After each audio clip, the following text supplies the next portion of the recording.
अरे बेदरदा अरे दर्द दे ले बा उहे नु दी दवाई हो दर्द दे ले बा उहे नु दी दवाई हो बेदरदा दर्द दे ले बा उहे नु दी दवाई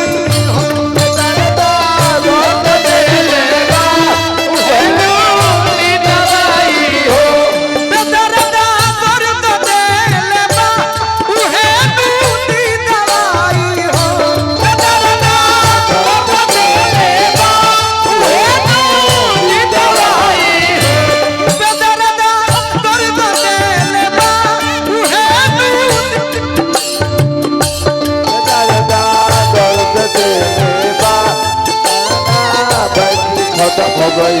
खत्म हो गई बेदरदा बेदरदा दर्द दे ले बा उहे नु दी दवाई हो बेदरदा दर्द दे ले बा उहे नु दी दवाई हो दर्द दे ले बा उहे नु दी दवाई हो बेदरदा दर्द दे ले बा उहे नु दी दवाई हो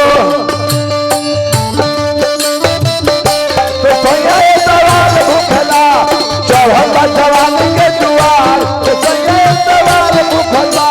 तवार भूखला हो तवार भूखला तवार भूखला हो जवान के दुआर सवाल भूखला जवान के दुआर बेदरदा दर्द दे बा दी दवाई हो बेदरदा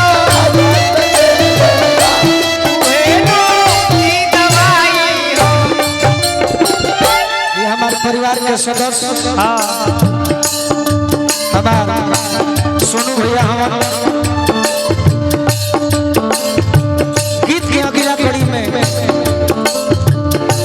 पड़ल जब प्रेम में बाधा उधोजी से कहे राधा जब प्रेम में बाधा उधोजी से कहे राधा पड़ल जब प्रेम में बाधा उधोजी से कहे राधा जब प्रेम में बाधा उधोजी से कहे राधा पड़ल जब प्रेम में बाधा उधोजी से कहे राधा क्या कहे क्या कहे रे क्या कहे रे कितन के अनुभव दुश्मन महुरवे बमलाई हो तन के भइल मुसलमान कितन के अनुभव दुश्मन महुरवे बमलाई हो तन के भइल मुसलमान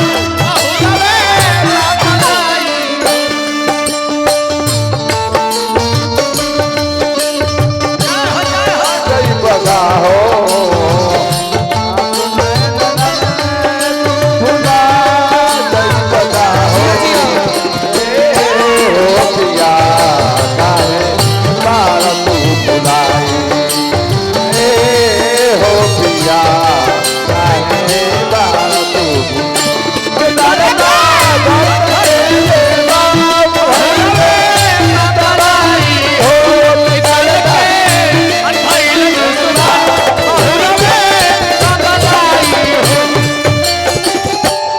उधो बाबा समझा करे कि राधिका एगो काम कर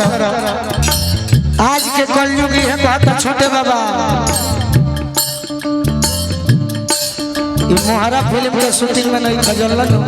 तो हरा फिल्म की शूटिंग है अरे हमारे भाई तू लोग तो एक ही चेहरा के बड़ा लोग तो हर नाम में भूल ले तू कृष्णा हो कि बलराम हो सही बात हम तो मित्र को बाकी नामवा जानो एगो को हम भैया भैया एक मिनट नंजनी भैया गोलू भैया भाई एगो कलाकार ना एगो व्यवहार के बहुत नेक इंसान और यारा के धरती पे भाई हमारा आइल बने इनकर सम्मान में एगो ताली बजे के चाहिए। और एगो बहुत ही अच्छा बच्चा लिटिल स्टार उसका कलाकारी आप देखिए अंशु बाबू आप आइए और गाना गाई आ भाई के कलाकारी के मौका भी दिया जाओ थोड़ा भाई का एगो ताली बजे के चाहिए बहुत ही अच्छा कलाकार और गाई। अच्छा ये डांस करिए का हाँ तू रोमांस कर रही डांस करे हैं कलाकारी तो सुंदर होला लेकिन इनका बाबूजी से भी आग्रह करो कि गीत संगीत नाचे से ज्यादा गावे में भी ध्यान देवे के बाद वो हमें भविष्य उज्जवल होला। बाकी हाँ देखो तनी सोचा तनी आए है उधो बाबा समझौला तने लइका के तनी प्रमोट कर देव सब है बबुआ बड़ा तो खिसिया के तो कबो हंस के उधो बाबा समझाओ तरे का ये रही का अच्छा इनके करा देखा बारे कि तू अब दोसर दुआर देखो कन्हैया आई है ना बाकी समझावत तरी का जीवन भर दुख हम सह केहू से कुछ ना कहो जीवन भर दुख हम सह केहू से कुछ ना कहो ई हम सह केहू हां ये तो नटवार कम जोगिनिया हम बनी जाई एही में भला जोगिनिया हम बनी जाई एही में भलाई जोगिनिया हम बनी जाई एही में बहुत सुंदर जोगिनिया हम बनी जाई एही में एगो छोटू भैया अपना मन से अंजनी चाचा तार फैन हवा बंजू में ना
तरह से डर हो गई बा हमरा। हाँ बहुत सुंदर प्रस्तुति बा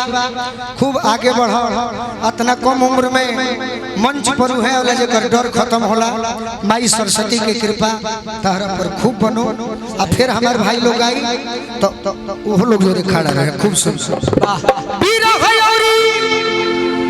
अरे प्रेम के गोठरी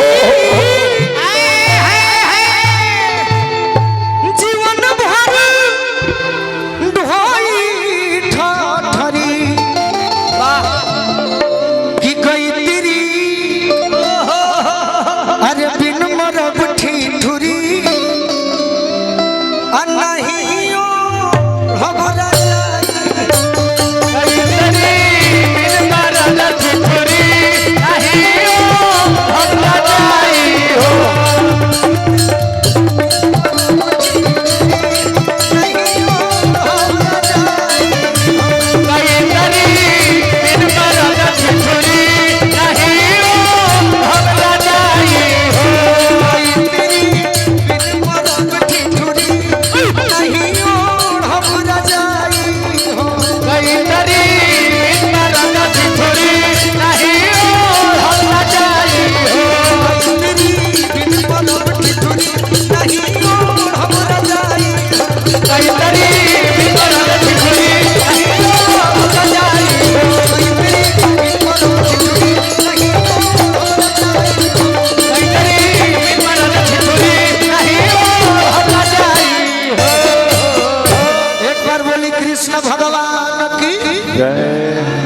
सुंदर